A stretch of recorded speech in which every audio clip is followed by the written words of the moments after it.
other suggestions too, like start a radio program, advertise filters, water filters, and as a way to fund yourself. But exactly, that way you're helping people and funding yourself. It's symbiotic. But it is. But what really struck me was, bingo, I can do that. I have the time flexibility to do that.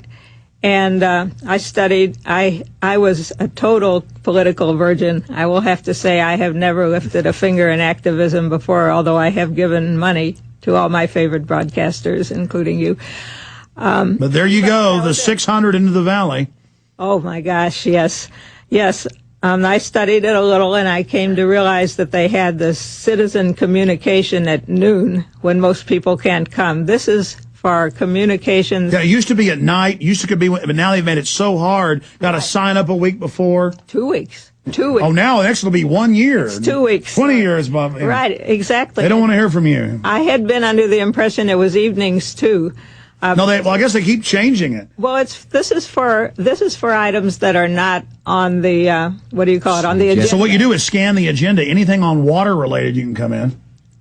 You're right, and anything that's related to the environment. See that? Yes. Sorry, go ahead. Oh no, we have just started talking before the environmental board in a similar way.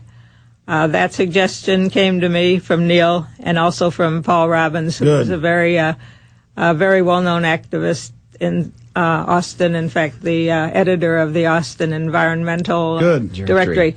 And he had that idea, so now I'm going to be doing it not only on council meetings, but also... And what we need is more people like you. We're going to try to get that, and in fact, on this program, people who are interested will hear about it. And don't let them stop you. I mean, pretty soon they're just going to get rid of it altogether, but then you just go speak on items. You just go check each week what the agenda is. But go sign up, take your lunch off, take a bag lunch and eat it while you're driving down there, and go let these creatures know that you don't want this poison in the water. I mean, it's not our opinion. A fish can't live in it.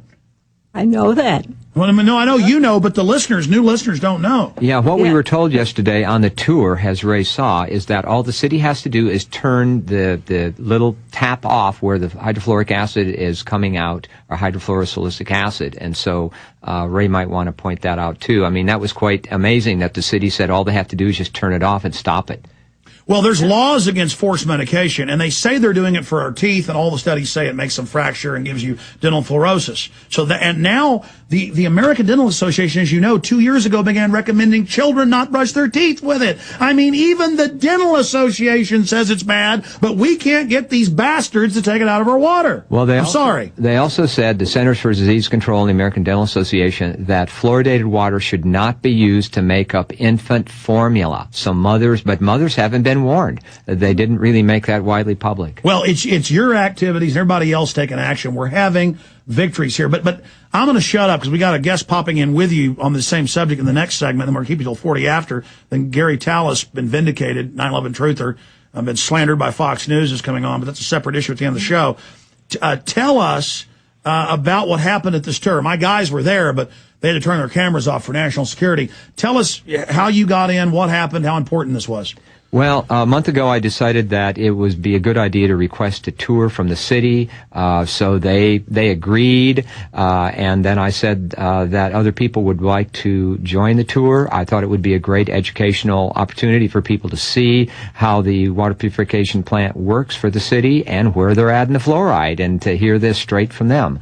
And so we toured most of the plant. And when we came to this containment building, where they have two hydrofluorosilicic acid storage tanks, several thousand gallons in size, that building, I mean, it's a containment building. So if there's a leak, everything is contained in there. But it's obvious. The doors are labeled that this is a highly toxic, corrosive, acidic material.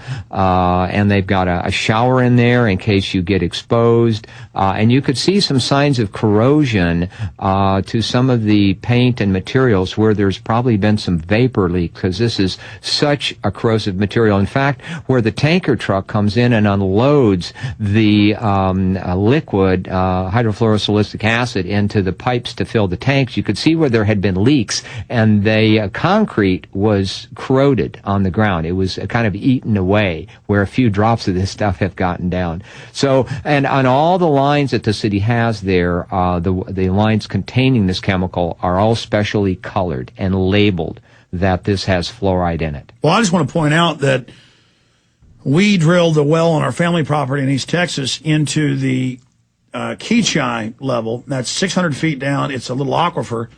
And I have family that runs the local water district. They work there. And, you know, they're at the plant. It's actually it's my uncle's wife's brother. But the point is, he said it's the purest, best water, aquifer water. And they make them add all these chemicals under federal law. He thought it was some mandate. But the issue is Austin has great aquifer water. There's no reason to be doing any of this, adding chlorine, any of it. I mean, that's a whole nother subject. I mean, if you've got aquifer water and you're not drinking out of some toxic reservoir that's got sewage in it, like Dallas or something, why on earth would you put anything in the best water there is?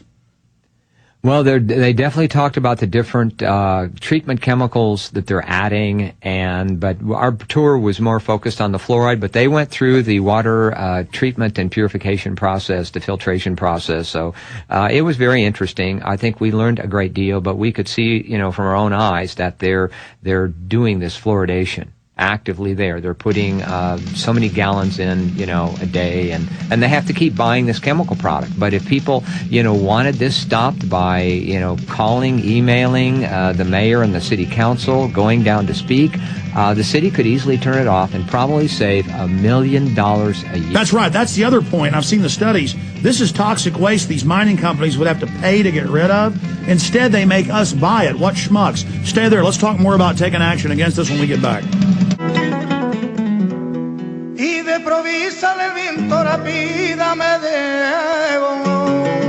All right, we're going to come back to our guest in the next segment. And I didn't mean to have this guest on today when they were on, but it dovetails together perfectly. Tyler Palmer, for this quick segment. He's the developer and one of the owners of EcoloBlue.com, atmospheric water generators. And I was telling my guest, hey, I've got in the middle of our interview, have somebody on to talk about water filtration. And the doc was saying, well, you know, even filters only cut some of it out. And I said, no, this is atmospheric water generator. It's grabbing it out of the air, then putting it through reverse osmosis, carbon filters, you name it. But it is good to have Tyler Palmer on with us. Tyler, perfect day to have you on. We're talking about forced fluoridation of the water supply with folks here in Austin. Yeah, Alex, it's a fascinating show, and I'm glad to be here. It's correct that people would need very expensive ultrafiltration, if not reverse osmosis systems of the prices in $10,000 to $20,000 to be able to get fluoride out of the drinking water. Fortunately, we have our atmospheric water generator, which condenses the humidity in the air and filters the water and delivers about as pure water as yeah, you can well, get. I mean, absolutely. I have children, so I looked into this. And a big Berkey reduces it, cuts a lot of it out. Reverse osmosis, 90-something%, because fluoride's so little, it stays in the water. It's just perfect for this. But if it's out of the air, there is almost no fluoride in the air. There's some trace amounts because it's sprayed on lawns and blowing around. Explain that to people and tell folks about the EcoloBlue system.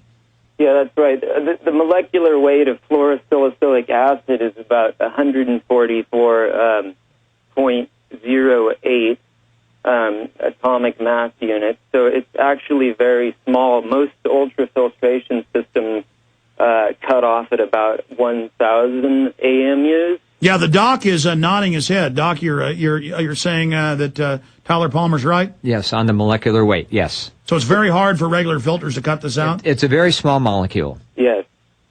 And so it's sneaky. It gets in places. It sticks to things. It's got a very low pH, about 1.2, if not lower. That's, I think, lower than stomach acid. So it's just not a very pleasant thing to have in your water and or to have to deal with. So yeah, the bottom line way to cut this out is the Ecola Blue system, and I can't think of a better time to be promoting this for listeners. The website is ecolablue.com. We'll put it up on screen, www.ecoloblue.com or 1-800-691-6043, 1-800-691